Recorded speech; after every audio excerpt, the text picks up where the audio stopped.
अच्छा जी, मैं सबसे पहले अपने कारकुनों को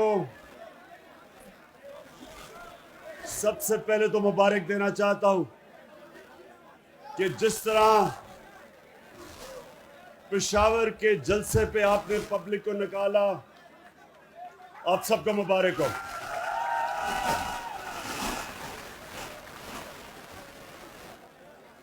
उसके बाद खामोशी।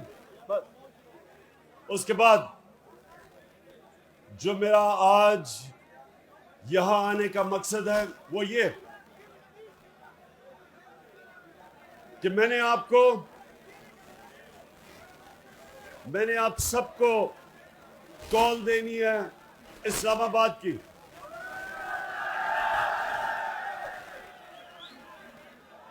लेकिन उससे पहले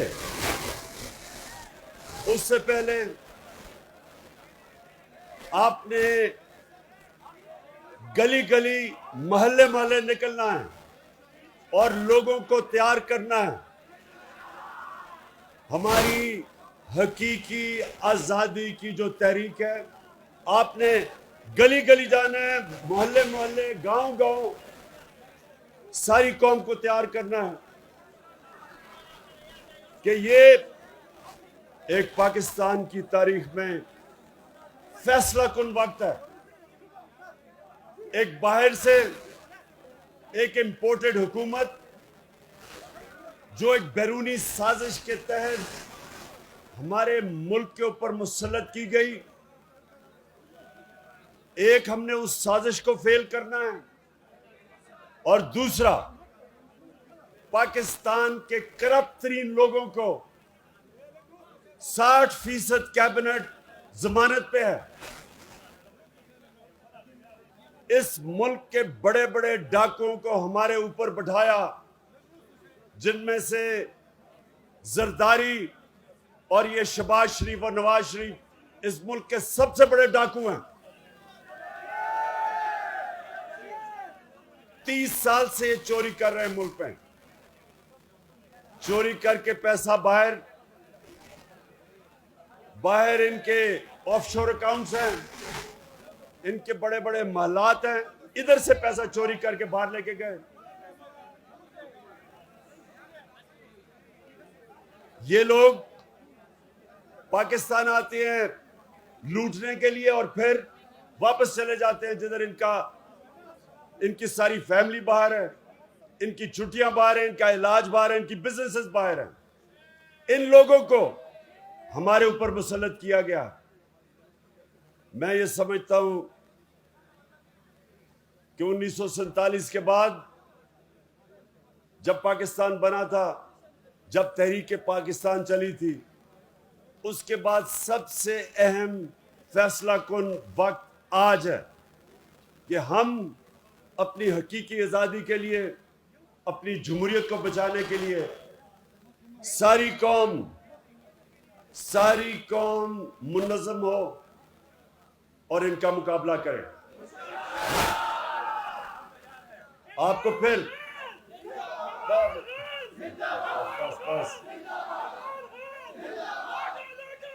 ये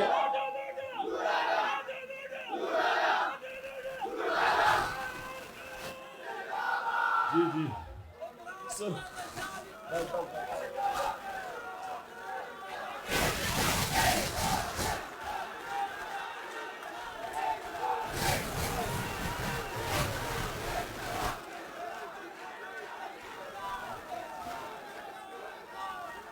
मेरे पख्तूनख्वा के कारकुनों, पहले जरा आपने ये मेरे से वादा करना है कि ये आपने अपने मुस्तकबिल की जंग लड़ने के लिए हर गली गली जाना है, मोहल्ले मोहल्ले जाना है, लोगों को इकट्ठा करना है।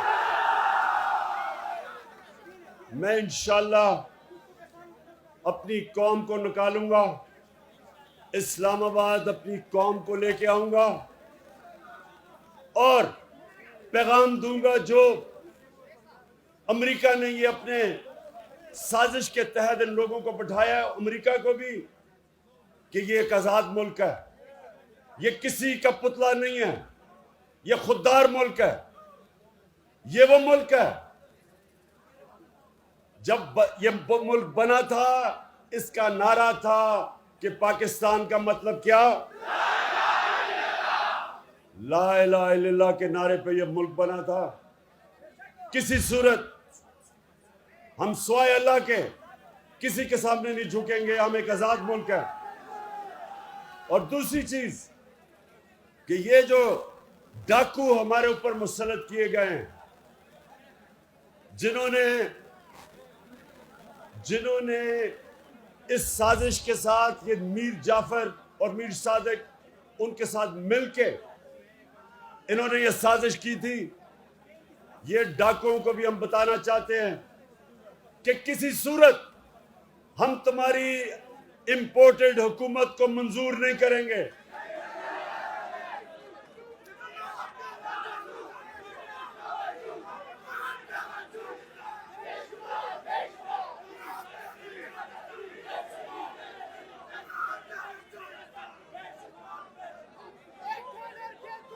मेरे पख्तूनख्वा के नौजवानों, ये जो आपका जुनून है, इसको भी बचा लें, इसको सेव कर लें, क्योंकि इसकी जरूरत पड़ेगी आपकी मुझे इस्लामाबाद में।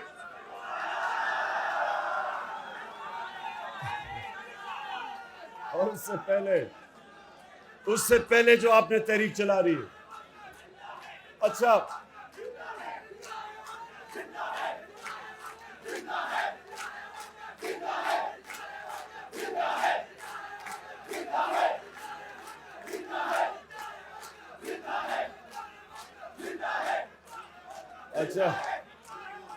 अच्छा, एक और वादा कि बात से कितने लोटे हुए? एक ही हुआ।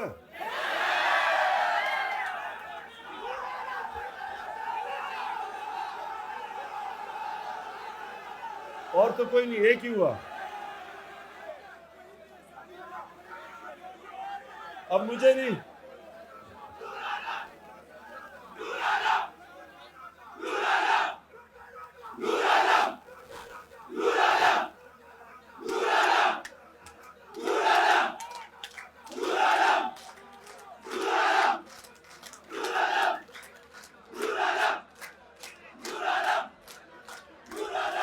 मेरे कारकुनों, एक मिनट जरा सुने। आपको एक मिनट सुनो। देखें, मैं इंतजार कर रहा हूं कि नूर आलम अपने हलके में आए और वोट मांगे लोगों से। और इंशाअल्लाह पाकिस्तान में भी जिधर जिधर ये लोटे जाएंगे वोट मांगने के लिए, मैं इंतजार कर रहा हूं कि इनके लोग, इनकी अवाम इनसे क्या करेगी। मैं उसकी इंतजार कर रहा हूं। अमेरिका ने ईरान में भी 1950 की दिहाई में उन्होंने वहां भी रिजीम चेंज की, यानी हुकूमत बदली। वही उन्होंने किया। पहले पैसा चलाया मीडिया के ऊपर और मीडिया को सारा हुकूमत के खिलाफ किया। मुसद्दक की हुकूमत थी ईरान में, उसके खिलाफ किया। फिर पैसा चलाया और उनके जो उसकी पार्टी के सियासतदान थे उनको खरीदा और फिर ऑपोजिशन से मुजाहरे करवाए। इस तरह ये मुल्क में हुकूमतें बदलते हैं। चिली के अंदर भी यही किया। पहले इन्होंने पैसा चलाया, ऑपोजिशन को इकट्ठा किया, फिर उसकी पार्टी के अंदर लोगों को खरीदा, मीडिया के ऊपर पैसा चलाया, और यही इन्होंने पाकिस्तान में किया। और ये तब किया, एक मिनट सुनो, एक मिनट। इन्होंने ये पाकिस्तान में तब किया जब तहरीक इंसाफ के कारकुनों, ये सुनो, 11 साल में सबसे कम हमारी हुकूमत में जो बैरूनी खसारा होता है, तारीखी खसारा हमें मिला तकरीबन 20 अरब डॉलर का। और 3 साल के बाद हमने वो खसारे को 11 साल में सबसे कम खसारा हमारी हुकूमत में हुआ। और जो हमारी माइशत थी 5.6% के ऊपर वो बढ़ रही थी। 5.6% पे तब बढ़ी थी खसारा कम करके। सारे बर्रे सगीर में सबसे कम बेरोजगारी पाकिस्तान में थी। ये जो कोरोना था सारी दुनिया में तबाही मचाई। पाकिस्तान वो मुल्क था जो दुनिया ने मिसाल दी कि सबसे बेहतर तरीके से कोरोना वायरस का मुकाबला जिस मुल्क ने किया, टॉप 3 मुल्कों में उनमें पाकिस्तान था, जिसने अपने लोगों को भी बचाया, वायरस से भी बचाया, अपनी माइशत को भी बचाया। उसके बावजूद, और ये वो गवर्नमेंट, पहली गवर्नमेंट हटाई गई है जिसके ऊपर कोई करप्शन के इल्जामात नहीं, प्राइम मिनिस्टर को कोई बाहर बड़े बड़े मालात नहीं खरीदे, कोई फैक्ट्री नहीं लगाई, कोई रिश्तेदारों को ऊपर नहीं लेके आया। और हमारी हुकूमत को साजिश से तब गिराया गया जब इनको पता था कि मुल्क हमारी गवर्नमेंट हर मुश्किल वक्त से निकल गई। जो महंगाई की बात करते हैं मैं आज भी कहता हूं कि दुनिया में सस्ता तरीन मुल्क आज पाकिस्तान है। दुनिया में सस्ता तरीन मुल्क है क्योंकि आलमी महंगाई आई हुई है। सारी दुनिया में महंगाई है कोरोना की वजह से, और उस महंगाई के अंदर जो सस्ता तरीन मुल्क आज भी पाकिस्तान है। हमने डीजल और पेट्रोल की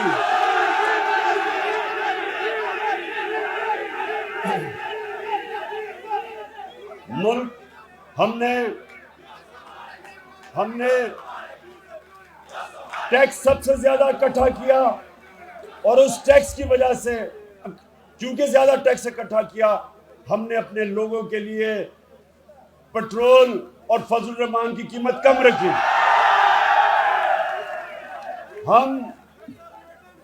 हमारी वो गवर्नमेंट थी जिसने सबसे ज्यादा किसानों को फायदा पहुंचाया।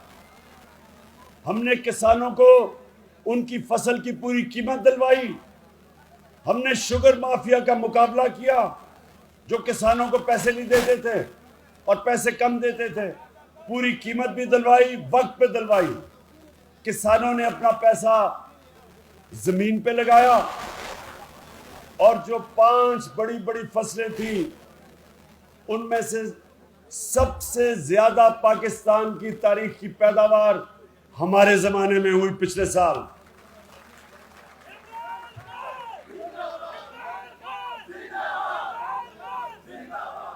तो मेरे कारकुनों,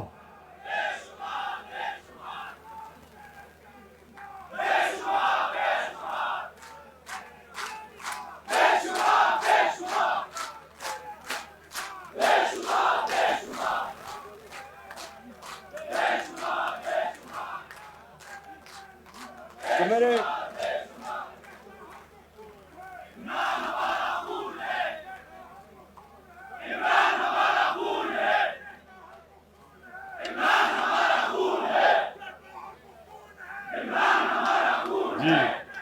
जी शुक्रिया। अब जरा सुने, तो ये मैं आपके सामने सिर्फ इसलिए ये चीजें रख रहा हूं कि एक हुकूमत जो मुल्क को हर मुश्किल से निकाल रही थी, जिसकी माशी परफॉर्मेंस पिछली कोई भी हुकूमत पिछले 10 साल में मुकाबला नहीं कर सकती थी, जिसने एक मुल्क वो मिला हमें विरासत में जिसका दिवालिया निकाला हुआ था, सारे इदारे तबाह किए हुए थे, वो हमें हुकूमत मिली। और मुझे फख्र है कि सारे मीडिया प्रोपेगेंडा और अपोजिशन प्रोपेगेंडा के बावजूद अल्लाह का शुक्र है कि हमारी हुकूमत सही रास्ते पे निकली हुई थी। जब यह साजिश की गई तो मैं आज ये भी आपको बता दूं नौजवानों की कौम कैसे तबाह होती है। कौम कैसे तबाह होती है जब आप वो करप्ट लोगों को जो 30 साल से मुल्क को लूट रहे थे, जब आप उनको बैठाते हैं तो क्या होता है?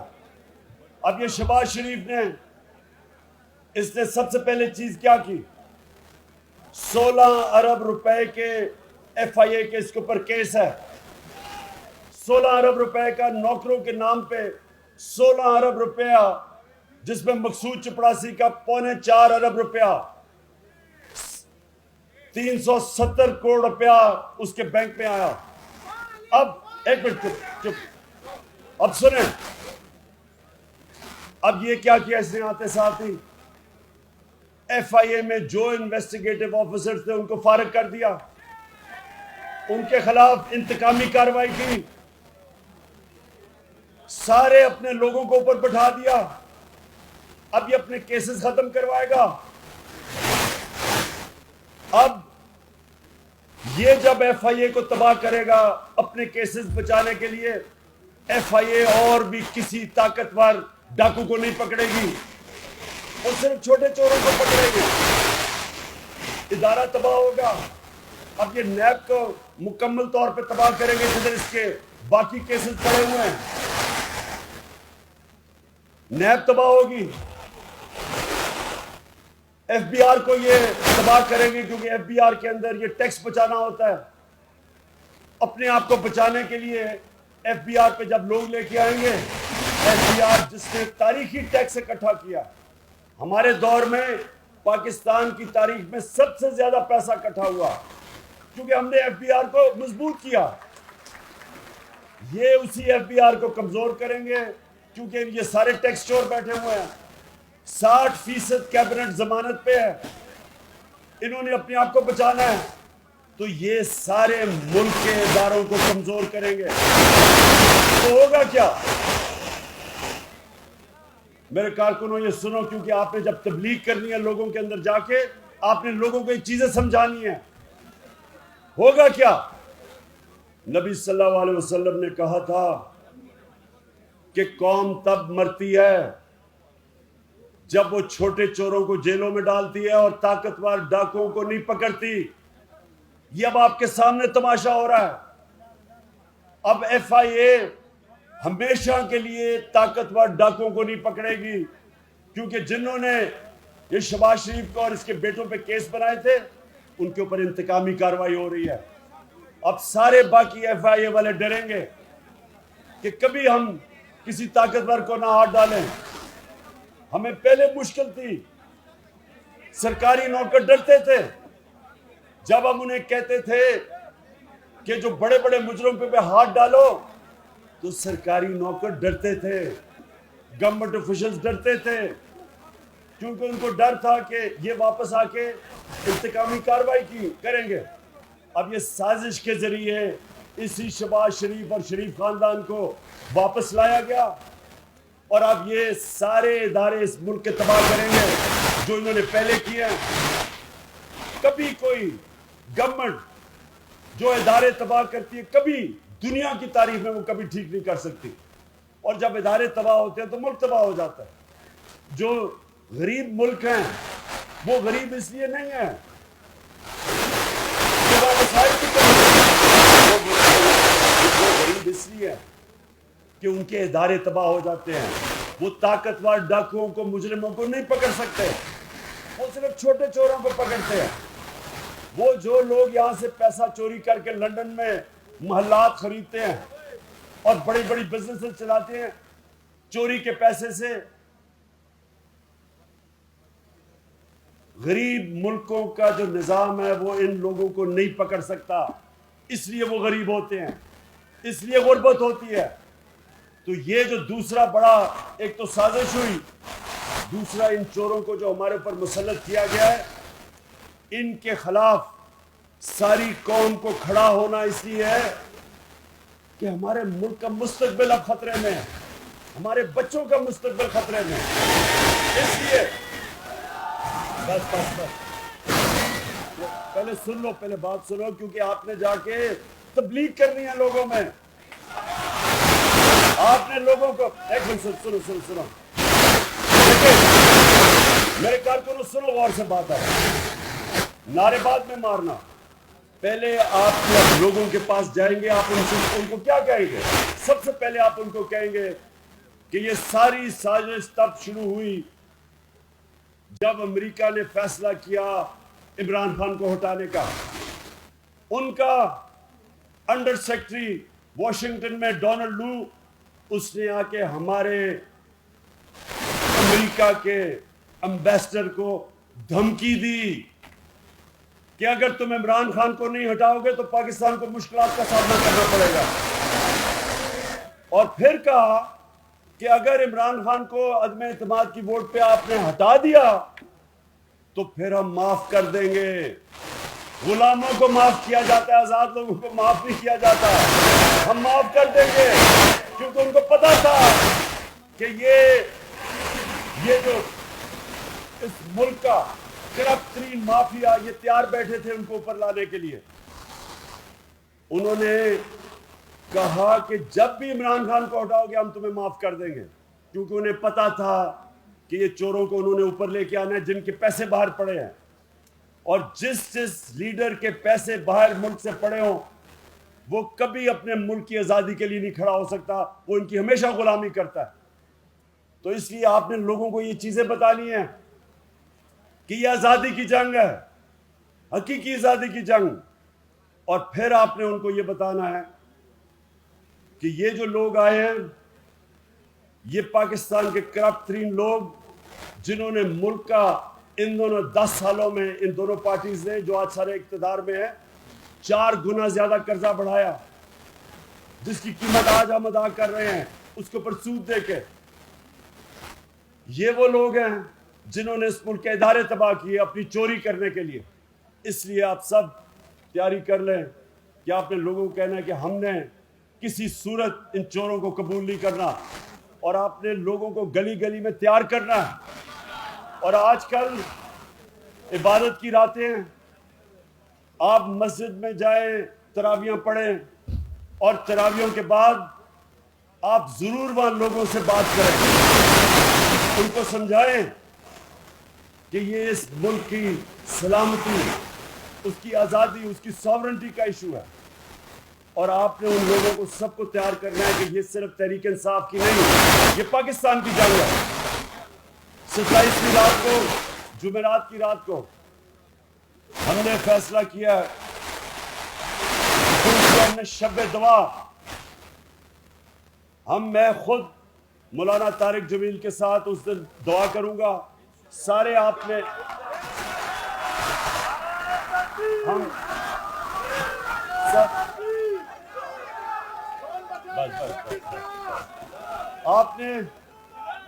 आप सबके लिए हम बंदोबस्त करेंगे, स्क्रीन्स लगेंगी वहां उस दुआ के ऊपर, सारे जिधर भी पाकिस्तान में हम हर जगह के ऊपर हम वो स्क्रीन्स लगाएंगे। 27वीं की रात को 10 बजे हम सब अपने मुल्क की आज़ादी के लिए, सलामती के लिए दुआ करेंगे। इस मुल्क के मुस्तकबिल, अपने बच्चों के मुस्तकबिल के लिए दुआ करेंगे, और इसकी आज़ादी के लिए, और इन चोरों से आज़ादी के लिए। और आप सब ने उसमें शिरकत करनी है शब दुआ में। और आखिर में मैंने ये भी कहना है कि जो चीफ इलेक्शन कमिश्नर है ये बिल्कुल एक नून लीग का प्लांटेड एजेंट है। इसको हमने तहरीक चलानी है कि हमें इस पे कोई एतमाद नहीं, ये कोई मौका नहीं छोड़ता हमें नुकसान करने का। हमने कहा था फॉरेन फंडिंग, हमने चैलेंज किया था कि पहले तीनों जमातों की इकट्ठे केस देखें और देखें कि किसकी जायज फंडिंग है, किसकी नाजायज है। मैं आज आपको वादा करता हूं कि जब तीनों जमातों की फंडिंग देखी जाएगी, एक जमात की जायज फंडिंग होगी, बाकी 2 की नाजायज होगी, और वो है तहरीक इंसाफ। हम इसके पास कोई इखलाकी जवाज नहीं है चीफ इलेक्शन कमीशन रहने का। हम डिमांड करते हैं कि कभी भी जो अंपायर होता है हमेशा वो गैर जानिबदार होता है। जब एक सबसे बड़ी मुल्क की पार्टी उसके ऊपर एतमाद नहीं करती तो वक्त आ गया कि वो इस्तीफा दे, नहीं तो ये हमारी पार्टी अभी से तैयारी कर रही है इसके खिलाफ सारे मुल्क में मुजाहरे करने के लिए। आप सब तैयार हो? मैं आप सबका फिर से शुक्रगुजार हूं और आपका मुंतजिर होऊंगा। इसके खिलाफ इलेक्शन कमीशन, हाँ, हमने अपने, मेरे कारकुनों सुनो, हमने एक सिग्नेचर कैंपेन करनी है इस इलेक्शन कमीशन के खिलाफ, सोशल मीडिया पे करनी है कि ये नामंजूर है। ये एक दिल्ली का नुमाइंदा बैठाया हुआ है, ये हर तरह कोशिश कर रहा है नुकसान पहुंचाने के लिए। तो सब एक सोशल मीडिया पे सिग्नेचर कैंपेन करेंगे इसके खिलाफ। शुक्रिया।